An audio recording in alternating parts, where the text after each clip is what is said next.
प्रतिदिन दैनिक अखबार संपादकीय ऑडियो में आपका स्वागत है। अब हेडलाइन सुनिए।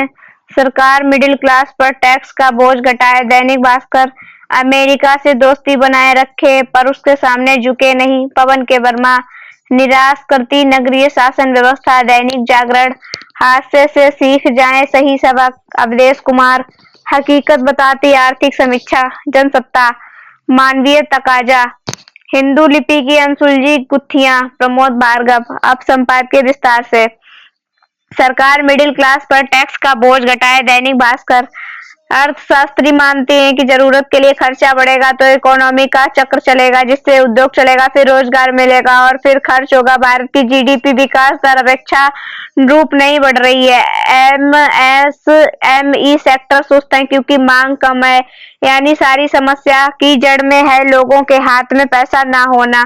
सरकारी अर्थशास्त्री चुनिंदा आंकड़ों के जरिए बजट के पहले बताते हैं कि भारत में कई देशों के मुकाबले कम टैक्स जीडीपी अनुपात है, लेकिन वे ये नहीं बताते कि इन देशों के प्रति व्यक्ति आय कितनी है। पिछले 7 वर्षों में व्यक्तिगत आयकर का अंश टैक्स जीडीपी अनुपात में 1.5 गुना बढ़ा है, जबकि कॉर्पोरेट टैक्स लगातार घटा है। मतलब टैक्स नीति का लाभ पूंजीपतियों को तो मिल रहा है, लेकिन मध्यम वर्ग, खासकर नौकरी पेशा लोगों को नहीं। निम्न आयकर स्लैब वाले लोगों की संख्या में काफी वृद्धि हुई है, जबकि वास्तविक कमाई करने वाले डॉक्टर, दुकानदार, प्रॉपर्टी डीलर्स, घूसखोर अधिकारी लचर टैक्स कलेक्शन सिस्टम की वजह से बच जाते हैं। भारत के टैक्स जीडीपी अनुपात 18 से 19% की तुलना करनी है तो अमेरिका या जर्मनी से नहीं, बल्कि इंडोनेशिया, मलेशिया, वियतनाम, चीन, फिलीपींस और थाईलैंड से करें। वहां जहां प्रति व्यक्ति आय भारत से काफी ज्यादा है, लेकिन टैक्स कम। अमेरिका से दोस्ती बनाए रखें पर उसके सामने झुके नहीं। पवन के वर्मा, पूर्व राज्यसभा सांसद व राजनयिक। मेरा मत है कि ट्रंप को विघटनकारी के रूप में पेश करने वाली मौजूदा सनसनियां अतिशयोक्तिपूर्ण है और उन्हें ट्रंप ने खुद रचा है, क्योंकि दुनिया के नेता चाहे वो कितने भी शक्तिशाली क्यों ना हो, अंततः अपने देश के हितों के लिए एक दूसरे से जुड़ी दुनिया की जटिलताओं से बंधे होते हैं। फिलहाल तो ट्रंप अपनी ठपली पर जोश खरोश से अपना राग अलाप रहे हैं। वे पहले से बड़े जनादेश के साथ लौटे हैं। सीनेट और कांग्रेस दोनों पर उनका नियंत्रण है। राष्ट्रपति बनने से ही उन्होंने दर्जनों कार्यकारी आदेशों पर हस्ताक्षर करके सुर्खियां रचने में कोताही नहीं बरती है। दुनिया के 2 सबसे बड़े लोकतंत्रों के रूप में हमारे साझा हित हैं। समानता के आधार पर ही अमेरिका से दोस्ती को आगे बढ़ाना चाहिए। उसके साथ झुकना खराब नीति होगी। दोस्ती यही कारण है कि मुझे आश्चर्य होता है कि मोदी फरवरी में वॉशिंगटन क्यों जाना चाहते हैं, जबकि ट्रंप की घोषित प्राथमिकता अप्रैल में बीजिंग का दौरा करना है। दुनिया के सबसे बड़े लोकतंत्रों के रूप में हमारे साझा हित हैं। अमेरिका के सामने झुकना खराब नीति होगी। यही कारण है कि आश्चर्य होता है कि मोदी वॉशिंगटन क्यों जाना चाहते हैं, जबकि डोनाल्ड ट्रंप की प्राथमिकता चीन का दौरा करना है। निराश करती है नगरीय शासन व्यवस्था। दैनिक जागरण। संतोष नारगुंड और मानसी वर्मा, लेखक, नीति निर्धारक समूह जनाग्रह में नगरीय शासन के विशेषज्ञ हैं। शहरी क्षेत्रों में 98% रिहायश के साथ दिल्ली देश का सबसे अधिक शहरीकृत राज्य है। उन दिनों यह विधानसभा चुनाव के लिए चुनाव प्रचार अभियान चरम पर है। राजनीतिक आरोप प्रत्यारोपों का सिलसिला भी कायम है। पानी में जहर, अमोनिया ताजा प्रसंग है जिस पर राजनीति गर्म है। दिल्ली के लोग पुराने राजेंद्र इलाके में जलभराव के कारण कोचिंग सेंटर में सिविल सेवा के 3 अभ्यर्थियों की मृत्यु की घटना नहीं भूले हैं। मई 2024 में ऑक्सफोर्ड इकोनॉमिक्स की दुनिया के सब बड़े शहरों पर एक अध्ययन जारी किया था, जिसमें दिल्ली को 1000 शहरों में 350वें स्थान पर रखा गया था। यही सही है कि दिल्ली ने आर्थिक और मानव पूंजी सूचकांक में ऊंचा स्थान हासिल किया है, लेकिन जीवन की गुणवत्ता, पर्यावरण और शासन के मामले में यह मीलों पीछे है। दिल्ली को रहने के लिए बेहतर स्थान बनाने के लिए लोगों की सहभागिता का सपना अधूरा रह ही गया। दुर्भाग्य से यह इस चुनाव में भी मुद्दा नहीं बन पा रहा है कि 2 करोड़ लोगों से अधिक लोगों को ठिकाना देने वाली देश की राजधानी कहीं बेहतर विकेंद्रीकृत नगरीय शासन की हकदार है। एक ऐसा शासन जो दिल्ली को विश्व स्तरीय शहर बना सके और 21वीं सदी के शहरी भारत में एक आदर्श केंद्र के रूप में स्थापित कर सके। हादसे से सीख जाएं सही सबक। अवधेश कुमार, लेखक, राजनीतिक विश्लेषक एवं वरिष्ठ पत्रकार हैं। भव्यता से संपन्न हो रहे प्रयागराज महाकुंभ में भगदड़ से 30 श्रद्धालुओं की मौत आघातकारी घटना है। इस घटना ने सबको दुखी किया है। मुख्यमंत्री योगी आदित्यनाथ घटना का विवरण देते हुए भावुक हो गए।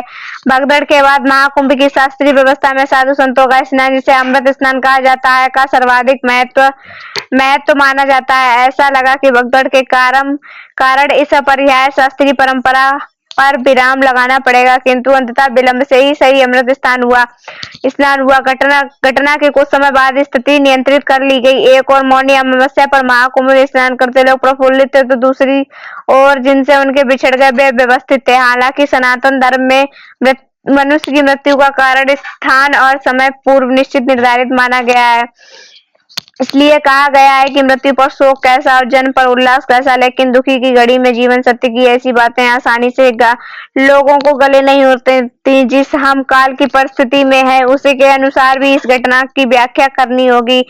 त्रासदी हुई तो किसी न किसी की जिम्मेदारी लेनी होगी। ये भी देखना होगा कि कहाँ क्या किससे गलती हुई, इसके भी जतन करने होंगे कि आगे भी भीड़ प्रबंधन में कमी, कोई अप्रिय घटना ना हो। हकीकत बताती आर्थिक समीक्षा।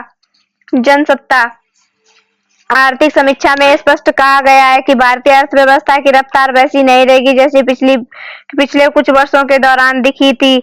संसद में शुक्रवार को पेश की गई वित्त वर्ष 2024-25 की आर्थिक समीक्षा अनुमान जताया जाता है कि अर्थव्यवस्था की गति वित्त वर्ष 2025 से 26 में 6.3 से 6.8% के बीच रह सकती है। राष्ट्रीय सांख्यिकी कार्यालय के पहले अग्रिम अनुमान के अनुसार चालू वित्त वर्ष में अर्थव्यवस्था की वृद्धि दर 6.4% रह सकती है, जो पिछले वित्त वर्ष में 8.2% थी। पिछले समीक्षा में चालू वित्त वर्ष के लिए वृद्धि दर का अनुमान 6.5 से 7% के बीच रहने का अनुमान लगाया गया था। अब माना जा रहा है कि चालू वित्त वर्ष की आर्थिक वृद्धि दर 6.5% के इर्द गिर्द ही रह सकती है। समीक्षा में आर्थिक हालात को लेकर जो बातें कही गई वे वास्तविक लग रही हैं।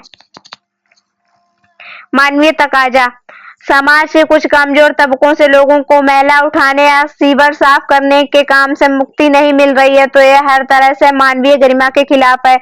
यह दुखद है कि देश के कुछ हिस्से में आज भी परंपरागत तरीके से नए काम कराए जा रहे हैं। इसे रोकने के लिए संसद काफी पहले कानून बना चुकी है, मगर वर्ष 2018 में हुए सर्वेक्षण में पाया गया कि 58,000 से अधिक लोग इस कार्य में संलग्न हैं।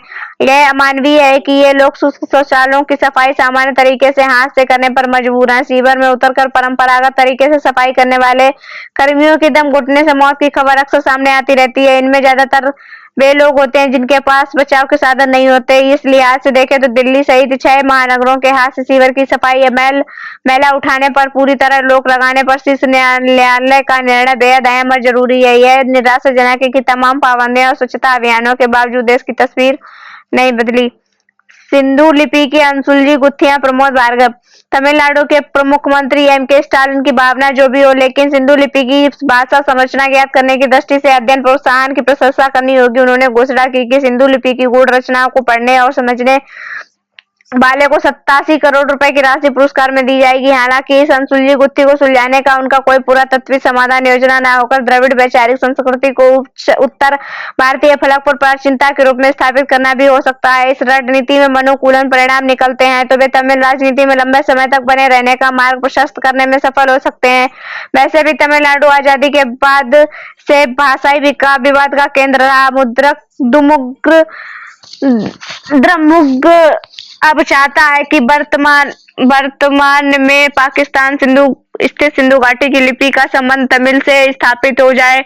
यह तो धारणा स्थापित हो जाएगी संस्कृति नहीं, बल्कि भारत में प्राचीन भाषा तथा लिपि तमिल और उत्तर भारतीय आ रही दक्षिण भारत के द्रविड़ है। असल में इस लिपि में संस्कृत के शब्दों के साथ ऋग्वैदिक चिन्ह भी अंकित हैं। संस्कृत के शब्दों में श्री, अगस्त्य, मृग, हस्ती, वरुण, क्षमा, कामदेव, कामधेनु, पंग, पंच, विस्त्र, पितृ, अग्नि, सिंधु, पुरम, ग्रह, यज्ञ, इंद्र और मित्र आदि शामिल है। यह अगस्त ऋषि ही हैं जो नारद के कहने पर दक्षिण भारत आए और फिर कभी उत्तर की ओर नहीं लौटे ही नहीं। उन्होंने तमिल भाषा का व्याकरण लिखा था। दरअसल इस लिपि को पढ़ने को इसलिए टाला जाता रहा कि कहीं उसकी प्राचीनता और अधिक प्रामाणिकता न हो जाए। ऐसा होता है तो ऋग्वेद कालीन वैदिक सभ्यता वैदिक सभ्यता तथा रूप में यानी सभ्यताओं से प्राचीन सभ्यता सिद्ध हो जाएगी। आचार्यों का हमलावर के रूप में बाहर से आने का अंग्रेजों द्वारा गढ़े गए प्रपंच पर तो पानी फिरेगा ही। उत्तर भारतीय आर्य द्रविड़ युद्ध की धारणा भी ध्वस्त हो जाएगी। धन्यवाद।